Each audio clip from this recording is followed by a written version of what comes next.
Hidden deep within the rugged expanse of an uncharted wilderness, a towering enigma has recently emerged from the depths of obscurity, captivating the imaginations of explorers and historians alike. Rising defiantly against the backdrop of an ancient landscape, this mysterious tower stands as a silent sentinel of forgotten secrets, whispering tales of a bygone era. The discovery of this enigmatic structure has sent shockwaves through the realms of archaeology and adventure, breathing life into the dormant embers of curiosity.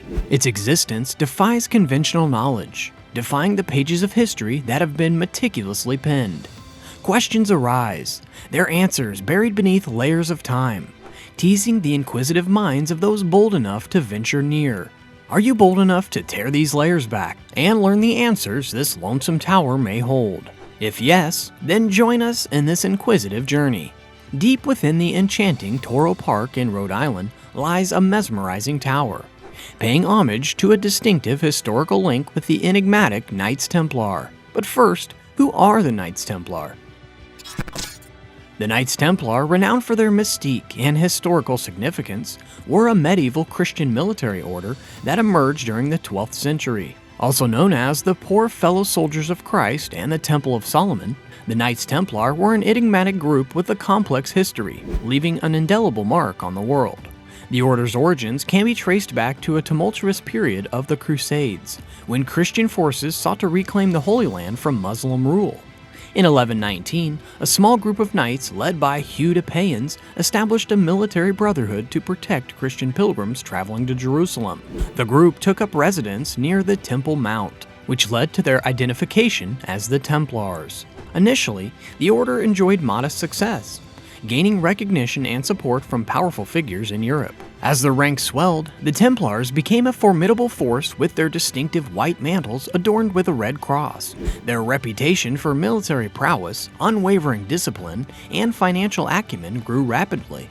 The Knights Templars' fortunes reached their zenith in the 13th century. They evolved into a highly organized and influential institution with a vast network of castles, estates, and banking operations. Their financial acumen enabled them to amass substantial wealth, making them one of the most influential economic powers of the era. This prosperity, however, also sparked envy and suspicion among rivals and monarchs.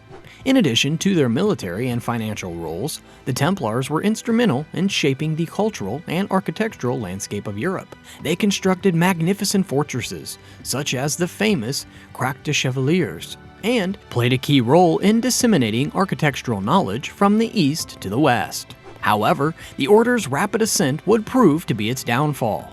In the early 14th century, King Philip IV of France, indebted to the Templars, hatched a scheme to eliminate his financial obligations and consolidate his power.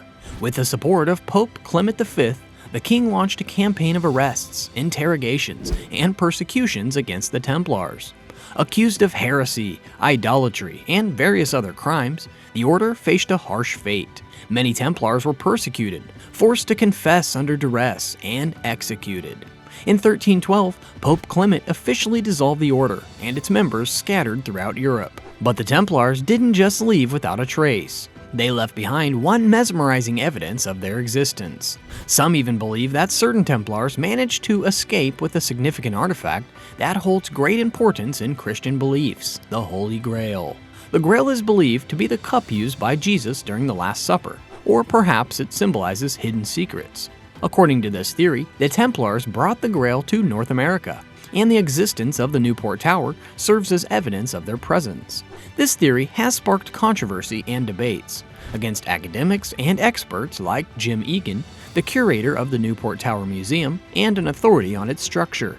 The Newport Tower, also known as Old Stone Mill, stands in Toro Park, rising 3 stories high, and consists of 8 massive columns supporting a cylindrical structure.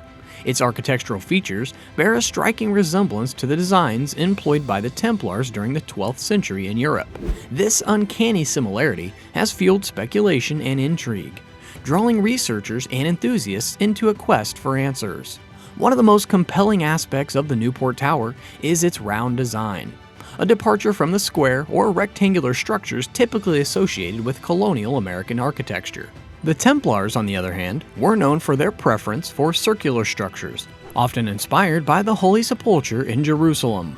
Moreover, the tower's construction techniques aligned with those employed by the Templars. The 8 evenly spaced columns supporting the cylindrical structure evoke the imagery of the octagonal Templar churches, like the Temple Church in London.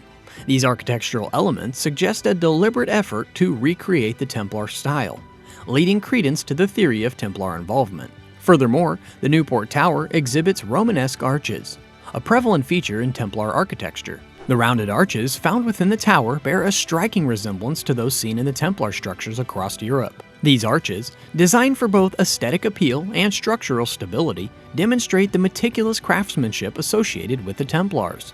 Supporters of the theory argue that Newport Tower's strategic location holds significance in unraveling the Templar connection. Rhode Island, with its natural harbors and proximity to the Atlantic Ocean, would have served as an ideal landing site for Templar ships navigating the treacherous waters of the New World. The Templars, renowned seafarers, were known to possess extensive knowledge of navigation and exploration, making the voyage to North America plausible. While historical records pertaining to the Newport Tower's construction are sparse, alternative evidence has been put forward to substantiate the Templar theory. For instance, the discovery of medieval artifacts in the vicinity of the tower, including coins and medieval pottery, suggests a possible medieval presence in the area. Additionally, claims of Templar symbols, such as the distinctive Templar cross, etched into the tower's stonework have been made, further fueling speculation. Aside from the Templars, there are a bunch of other stories that are circulating about who constructed this massive piece of architecture. Some of those theories explain the construction in different perspectives, like the one prevailing theory that posits the Newport Tower was constructed during the colonial period of America. According to this perspective, the tower was likely built by early European settlers who drew inspiration from various architectural styles prevalent in Europe at the time. The tower's design could be attributed to the influence of European craftsmen or the desire to create a unique landmark in the New World. Another hypothesis suggests that the Newport Tower may have been built by Norse explorers, specifically Vikings, predating Christopher Columbus's arrival in the Americas. Supporters of this theory point to the similarities between the Newport Tower and Norse structures, such as the round churches found in Greenland and Iceland. The Norse were known for their seafaring prowess, and it is believed that they may have reached North America in the 11th century, leaving behind architectural legacies. Also, certain historians claim that the Newport Tower may actually be a lighthouse constructed by the Chinese in 1421, with claims suggesting that a Chinese expedition led by Admiral Zhao Wen sailed to the east coast of Florida and traveled northward to New England, where they landed in Newport and built a lighthouse resembling those found in the Fujian region of southern China during the Song dynasty. However, while the ZAITON lighthouses are notably taller than the Newport Tower, proponents of this theory argue that the limited tools and time available to Admiral Wen's crew could explain the differences in height. And lastly, Freemasonry, a secretive fraternal organization, has also been implicated in the construction of the Newport Tower. Advocates of this theory argue that the tower's design and symbolism align with the Masonic principles, suggesting a connection to Freemasonry. Freemasons were known to incorporate architectural symbolism into their structures, and it is posited that the Newport Tower could be a symbolic Masonic creation. However, it is important to acknowledge that skepticism persists within the academic community.